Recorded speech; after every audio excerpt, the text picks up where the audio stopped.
In Creo Parametric 10, we have continued our effort to expand the ECAD data import and added an ability to import paste masks. Paste mask layer helps engineers to review solder paste stencil for paste application during an assembly.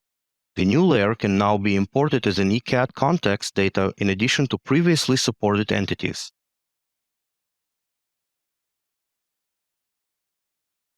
Paste masks can be represented as entities and surfaces only. After import is complete, paste mask layer appears as an ECAD context data.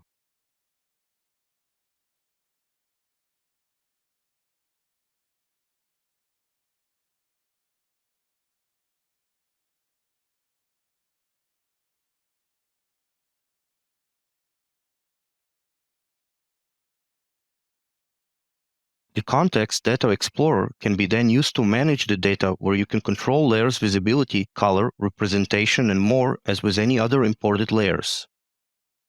I hope this small enhancement will further increase visibility into PCB data on the MCAD side.